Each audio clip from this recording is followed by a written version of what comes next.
사랑하는 기쁨의 가족 여러분, 안녕하세요. 오늘은 다 같이 사도행전 19장 23절에서 29절의 말씀을 함께 묵상하도록 하겠습니다. 그때쯤 되어 이 도로 말미암아 적지 않은 소동이 있었으니 즉 데메드리오라 하는 어떤 은장색이 은으로 아데미 신상 모양을 만들어 직공들에게 적지 않은 벌이를 하게 하더니 그가 그 직공들과 그러한 영업하는 자들을 모아 이르되 여러분도 알거니와 우리의 풍족한 생활이 이 생업에 있는데 이 바울이 에베소뿐 아니라 거의 전 아시아를 통하여 수많은 사람을 권유하여 말하되 사람의 손으로 만든 것들은 신이 아니라 하니 이는 그대들도 보고 들은 것이라. 우리의 이 영업이 천하여질 위험이 있을 뿐 아니라 큰 여신 아데미의 신전도 무시당하게 되고 온 아시아의 천하가 위하는 그의 위엄도 떨어질까 하노라 하더라. 그들이 이 말을 듣고 분노가 가득하여 외쳐 이르되 크다 에베소 사람의 아데미여 하니 온 시내가 요란하여 바울과 같이 다니는 마게도냐 사람 가이오와 아리스다고를 붙들어 일제히 연극장으로 달려 들어가는지라. 우리가 사도행전을 보면 바울의 인생을 살필 수 있죠. 인간적으로 봐서는 정말 모진 인생, 풍진 인생, 파란만장한 인생을 살아간 바울이었습니다. 하지만 바울이 지나간 곳에는 어김없이 교회가 섰고 또 교회는 자랐습니다. 에베소에서 모진 환경과 유대인들의 반발에도 불구하고 바울은 2년이라는 시간을 에베소 교회를 위해 헌신합니다. 오늘 말씀의 내용은 에베소의 교회가 한참 성장하고 있을 때의 일화를 바탕으로 하고 있습니다. 사실 이 에베소 지역은 마술사와 우상의 도시로 유명했습니다. 이 에베소에는 세계 7대 불가 사이로 알려진 아데미 신전이 있었습니다. 그 규모가 무려 아테네의 제우스 신전의 4배에 달하는 크기였다고 합니다. 지금도 그 터가 남아있다고 하는데요. 이 아데미 신전을 보유한 에베소 사람들은 스스로를 아데미 신전을 지키는 자들로 자신들이 로마 사회에서 그렇게 불리워지는 것을 자랑스러워했습니다. 우리가 아데미 사람들이다. 그 아데미 신을 보유한 아데미 보유국이다 라는 그 자부심이 하늘을 찔렀던 것이죠. 그런데 어떠한 일이 있었냐면 바울의 복음이 에베소 지역에 전해지면서 점점 아데미 여신을 믿는 사람들의 교세가 약해지게 되었습니다. 바울의 복음을 들은 사람들은 더 이상 아데미 여신을 주는 다산과 풍요를 떠나서 예수 그리스도의 십자가의 도를 따르는 사람들이 되어갔다라는 것입니다. 오늘 말씀해 보니까 이 은장색 다메드리오가 어떤 얘기를 하는가? 바울이 에베소뿐 아니라 거의 전 아시아를 통하여 수많은 사람을 권유하여 말하되 사람의 손으로 만든 것들은 신이 아니라 하니 이는 그대들도 보고 들은 것이라. 우리의 이 영업이 천하여질 위협이 있을 뿐 아니라 그 여신 아데미의 신전도 무시당하게 되고 온 아시아와 천하가 위하는 그의 위엄도 떨어질까 하노라. 이것이 이 에베소 사람들, 특별히 이 아데미 우상을 만드는 사람들의 걱정이었습니다. 그런데 우리가 한 가지 물어볼 것이 있습니다. 아데미의 신전을 위해 살던 사람들, 그 종교 비즈니스를 통해서 많은 돈을 벌어들었던 은장색 직공들은 그 풍요가 왜 아데미로부터 왔다고 생각했을까요? 사실 그들이 가진 풍요는 신이 주는 풍요가 아니라 그것을 믿는 사람들의 신상 소비로부터 오는 사업적 이득이었습니다.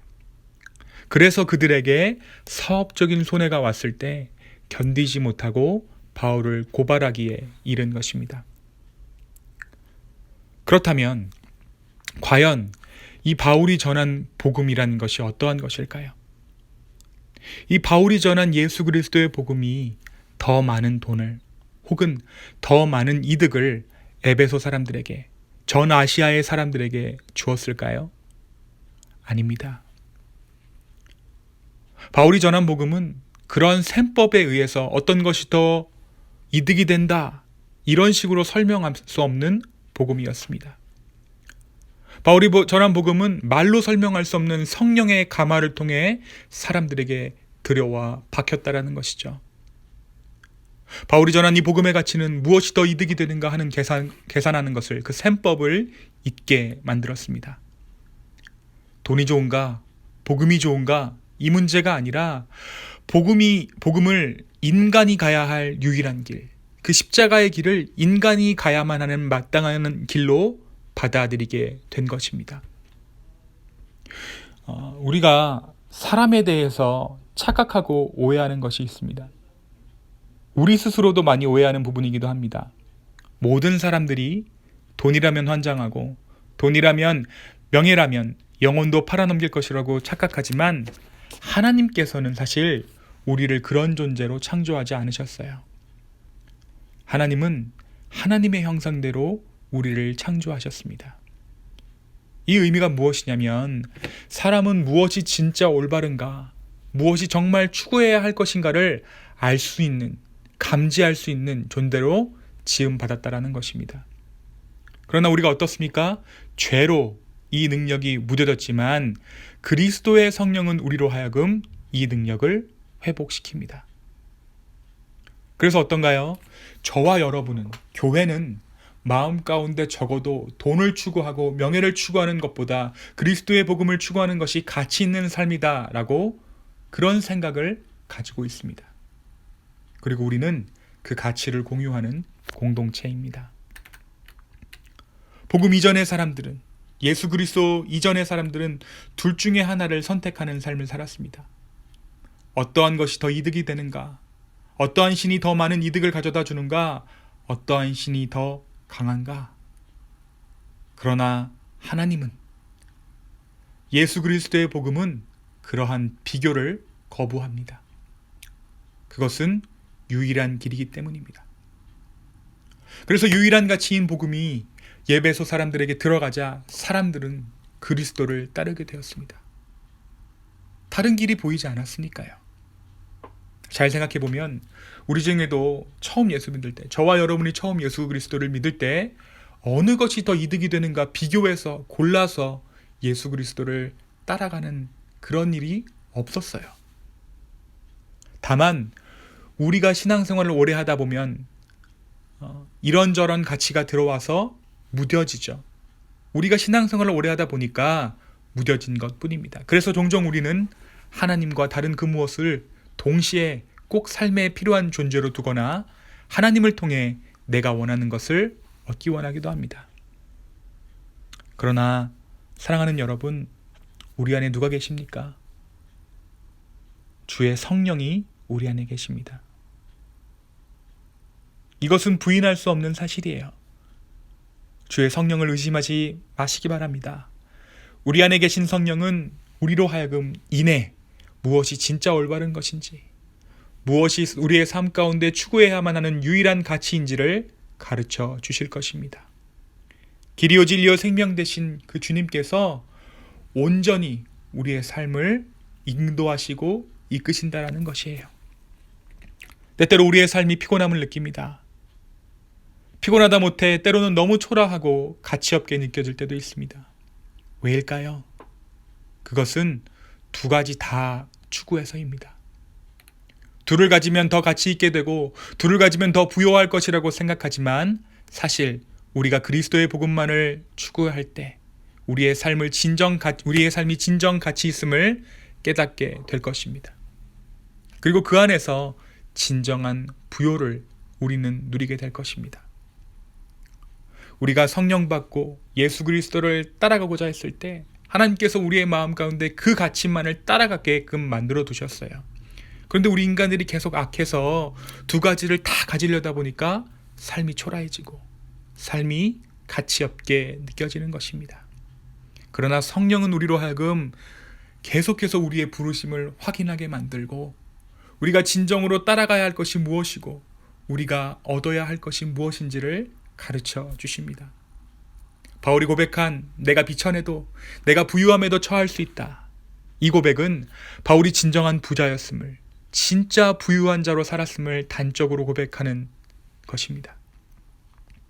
하나님의 나라와 이 땅을 동시에 살기에 둘 다 눈에 보이고 둘 다 따라가고 싶지만 우리가 성령으로 인해 하나님 나라의 가치를 살아갈 때 용서하고 비우고 남을 돕고 더 할 수 있지만 물러설 때 주님은 우리의 삶을 더욱더 풍요롭게 하실 줄로 믿습니다. 이 하나님의 나라의 백성으로 주님은 우리를 부르셨습니다. 이 부르심에 합당한 삶으로 삶의 만족을 누리며 하나님께 영광 돌려드리는, 그리고 그 하나님께 영광 돌리는 것이 우리의 삶에 가장 가치 있는 것임을 깨닫게 되는 저 여러분 되기를 예수 그리스도의 이름으로 축원합니다. 우리 함께 기도할까요? 주님 감사합니다. 오늘 이 아침에 예수 그리스도의 복음을 다시 한번 우리의 삶 가운데 심어 주시옵소서. 주여, 우리의 마음과 우리의 생각과 우리의 삶이 진행되는 모든 방향과 이 모든 것들을 주의 영광 되게 하여 주시옵소서. 주의 영광을 위해 살아갈 수 있는 우리 되게 하여 주십시오. 주의 영광을 위해 정말 담대하게 수치를 담당하는 우리 될 수 있도록 주여 인도하여 주시기를 간절히 소망합니다. 예수 그리스도의 그 십자가를 우리의 마음 가운데 품고 주님을 따라가는 주의 백성 될 수 있기를 주여 간절히 소망하오니, 오늘 하루를 살아가는 동안 주의 성령으로 우리를 충만하게 하시고 다시 한번 우리의 삶을 새롭게 하여 주시옵소서. 감사합니다.